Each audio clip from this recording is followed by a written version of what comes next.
29 क्या होगा नहीं होगा वो तो जनता तय करेगी। लेकिन इसी अभी जो समय बचा है, इसी कालखंड में अकेले हम इन पे पर्याप्त पड़ रहे हैं। अब ऐसा समय आया है कि ये लोग हमारे समय में भी कटौती करने लगे हैं। ये तो आप घर से बैठकर अपने टेलीविजन में या किसी मोबाइल में देखते होंगे।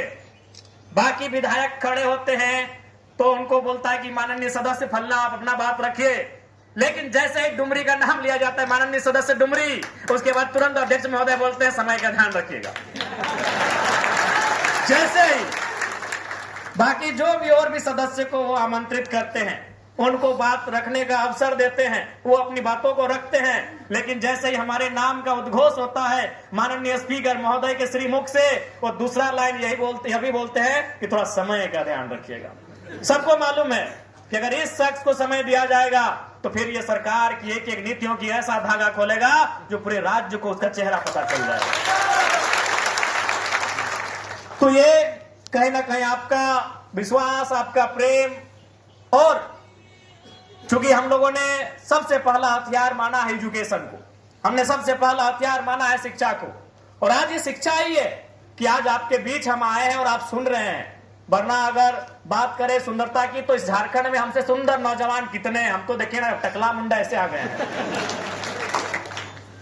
एक सामान्य सा चप्पल पांव में पहने हैं, ये टी शर्ट भी है। अब दिलीप दाई जानेंगे कहां से ला दिए। हम बोले कि भाई हम रात में आए तो 2-4 जगह, अभी भी चूंकि आए तो 2-4 बारिश हो रही तो हम जो कपड़ा पहन के आए गंदा हो गया था। हम बोले दिलीप दाई सब थोड़ा सा कपड़ा मैला हो गया है, तो यही ड्रेस लिए, यही पहने और यही हम सुबह उठ के आपके बीच चले आए।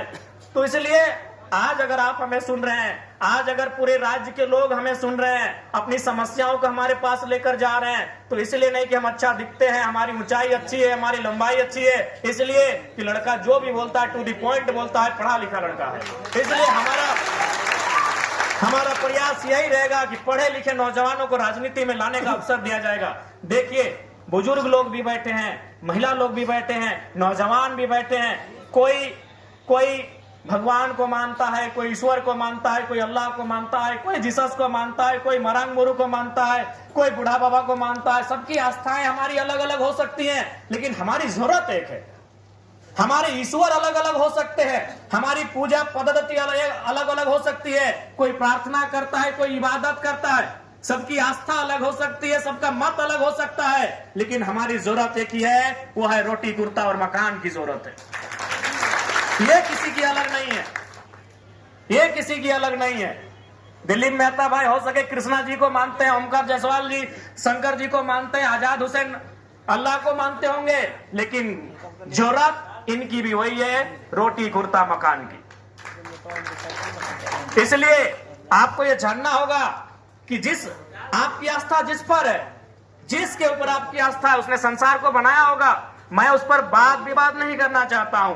उसने दुनिया को बनाया होगा, मैं उस पर बहस नहीं करना चाहता हूं। लेकिन आपको भी मालूम है कि आज अगर आपकी जरूरतों को कोई पूरा करेगा तो ऊपर में बैठा कोई ईश्वर खुदा भगवान नहीं, नीचे जो कानून है, नीचे जो सरकारें हैं, नीचे जो नीति नियम है, नीचे जो हमारे संसाधन है, वो आपकी जरूरत पूरा करेंगे। इस बात को आप भी जानते हैं, इस बात को आप भी जानते हैं कि यदि आपको चोट लगे तो आप अपने आराध्य देवी देवता के पास जाके धरना नहीं बैठते हैं, आप थाना में जाके धरना बैठते हैं, क्योंकि कानून ही आपकी मदद करेगा। इस बात को आपको व्यवहारिक रूप में जानने और समझने की आवश्यकता है। आस्था अलग जगह है, हमारे देवता, हमारे पूजा पद्धति वो अलग जगह है, लेकिन हमारे जो आज ये लोकतांत्रिक जो भारत है, इस लोकतांत्रिक भारत के जो तरीके हैं, जो व्यवस्थाएं हैं, उनके प्रति हमारी एक अलग आस्था होनी चाहिए, उनके प्रति हमारा नजरिया अलग होना चाहिए। इस बात को भी हमें तय करने की आवश्यकता है।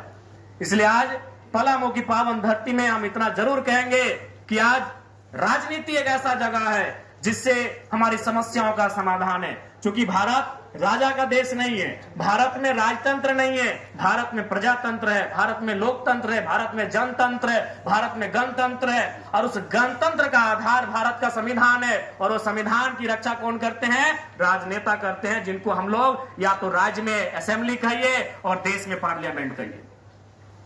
और वहां कौन चुन के जाते हैं? हमारे और आपके वोटों से लीडर चुन के जाते हैं। इसलिए लीडर का चुनाव बढ़िया होना चाहिए। आज हम अपने लीडर की शिकायत करते हैं, हम फिर चुनाव आता है, हम उनको वोट करते हैं, फिर चुनाव के 6 महीने बाद हम उनकी शिकायत करते हैं। तो उसका कारण कहीं ना कहीं हमारा नजरिया है, हमारी मानसिकता है। मैं आप सभी को तो नहीं कहूंगा, लेकिन ये सच्चाई है। मैं डायरेक्ट आपको नहीं कहूंगा, लेकिन ये सच्चाई है। आज चुनाव का प्रचलन क्या है हमारे राज्य में, आज चुनाव का प्रचलन क्या है हमारे देश में। कोई हमें 500 रुपया थमा दे, कोई हमें एक बोतल शराब थमा दे, कोई हमें मांस मदिरा थमा दे, तो उन्हें हम वोट कर जाते हैं। एक बात दिल से सोचिए कि 500 रुपए में हम अपना ईमान बरकरार नहीं रख पाए तो विधायक लोग को 5 करोड़ का लालच मिलता है। कैसे ईमान रखें? हम 500 रुपए में अपने ईमान को नहीं रख पाए और हम ना चाहते हुए फिर उसी नेता को वोट दे दिए कि भैया रात को पैसा पकड़ लिए हैं, भैया रात को हम पैसा पकड़ लिए हैं।